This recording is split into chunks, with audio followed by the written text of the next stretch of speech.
Welcome to Art Nouveau, which is French for new art. Here's a postcard from the 1904 uh, entrance to the World Fair for the Creation exhibit. And this is when Art Nouveau was a current style in the world. So, unlike, or more like some of the styles that we've studied, Art Nouveau was not just an architecture movement, it was an art movement. And so it impacted multiple areas of design. We see it mainly on residential architecture, actually, but it was applied in commercial applications too. So, another term for Art Nouveau is modernisme, and that's what the Europeans will call it. It's the same thing, it's just more localized. So, Art Nouveau is to the arts and crafts movement what Rococo is to the Baroque movement. It's more stylized, it's more cheerful, it's more brighter colors. And so it's very, very, very similar. Um, the difference is that Art Nouveau did not have a problem with the commercialization the way arts and crafts did. They just thought if you're going to mass produce something, do it well. If you see the face of an insect right there, then you get the whole idea behind Art Nouveau. It was meant to be very organic. The patterns are free form, very organic, very not geometric, which I say as I'm showing you something with a lot of circles and squares in it.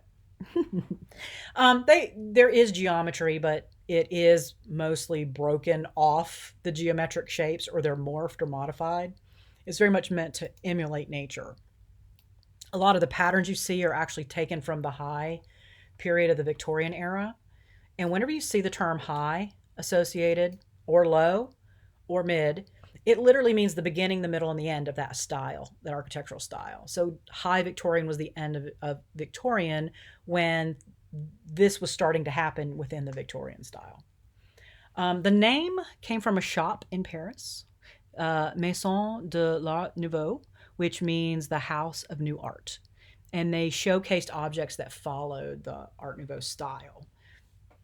So you can see they were not at all opposed to commercialization or consumerism the way arts and crafts was. Arts and crafts evolved totally because they were opposed to it.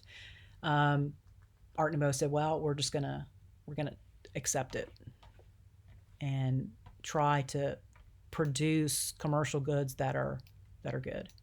Now you do see some geometric shapes, but if a vine were to grow with purpose instead of just, as it does by nature, genetically, organically, this might be what it might be kind of a path that it takes.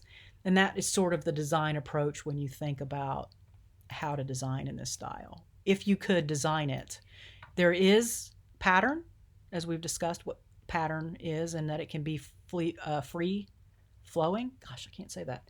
Free flowing patterns, and that's what this is. Nature does not grow like this. Nature grows not on purpose. This was designed on purpose. So it does have a different look than what you would see in nature, but it still is meant to emulate nature. Oops, I skipped one. Here we go. And as I said, it wasn't just an architecture style. It was graphic design. It was jewelry. It was furniture, right? I'm not sure if that's decorative or functional, but there's a picture. So it went beyond just the house, your silverware and your plates and your chairs and your dining table and your lamp and your chandelier and your carpet and your wallpaper were all in the Art Nouveau style, not just the building. And it primarily was residential, but there's also a lot of commercial. And you can see things like this are more subtle. And as the period, this was more the low end of the period, and as we began to get in the high end, it started to get more and more detail, more added more and more detail. These are the metro signs in Paris. They're just very famous. Obviously not residential. I just wanted to throw that in there because they're just cool.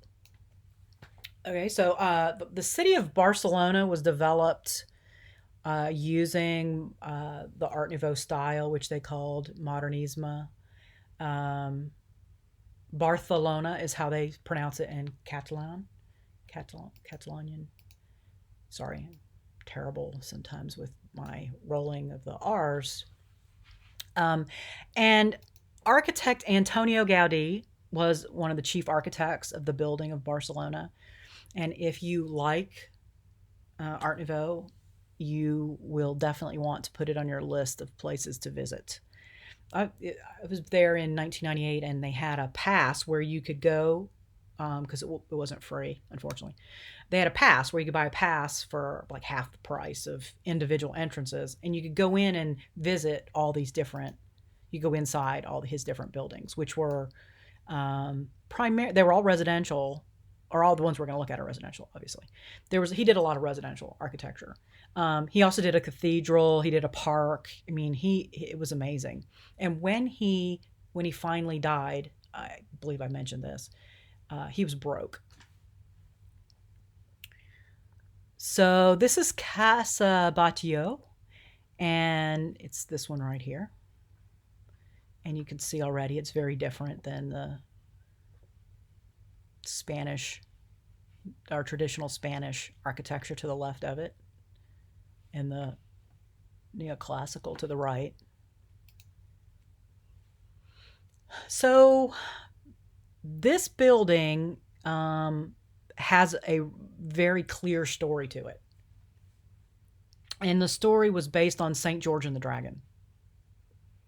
And basically the story was that there was a dragon that was eating people and terrorizing the village.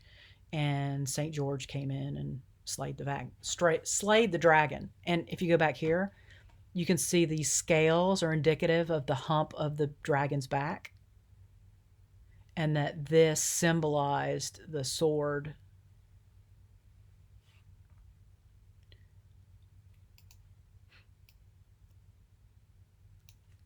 And a lot of the bones, right? So the building is the dragon. And so you can see the bones, and you can see the teeth, and you can see this very organic abstraction of a dragon. You've got some texture on here like dragon skin might be. And there you can see the dragon portion a little better.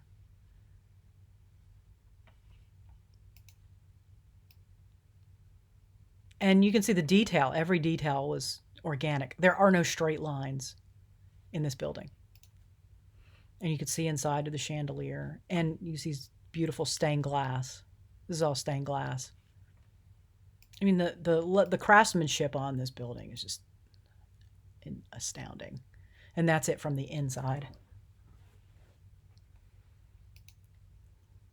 And then you can see, if you guys have ever seen the style for pottery where you break shards of glass and then use concrete to cement them back together like this. Antonio Gaudí did this. He is the father of this style of tile work. And they look like bones, but they're not really. I mean, this is a leaf, but this is kind of a interesting shape. It does look like a bone. I'm not sure if that's what he intended or not, but it looks like they look like bones. And then you just get closer to see what this looks like. And these are glass discs, and all of this was done by hand.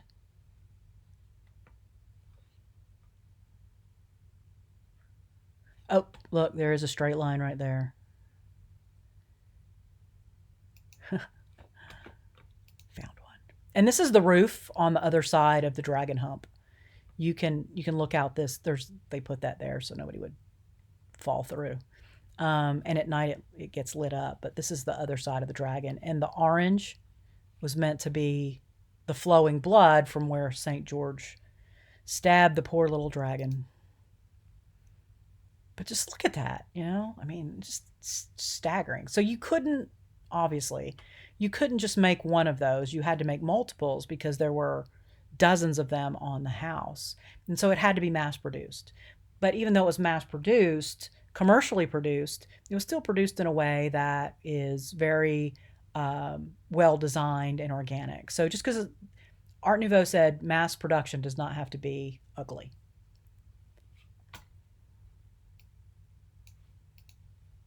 And I know there are arguments for and against, and I'm just telling you what they said.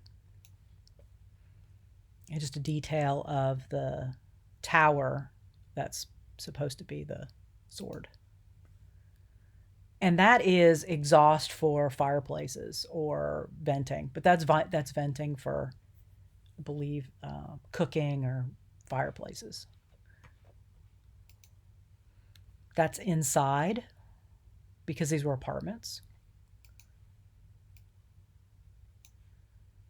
And this is inside one of the apartments. That is a chandelier.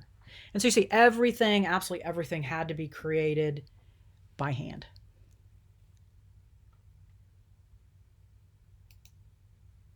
Just more pictures from the inside. All that tile. Just so much beautifully crafted parts and pieces. Whether or not you like the style, just the craftsmanship's to be admired. So this is the inside looking out of where we have been looking in.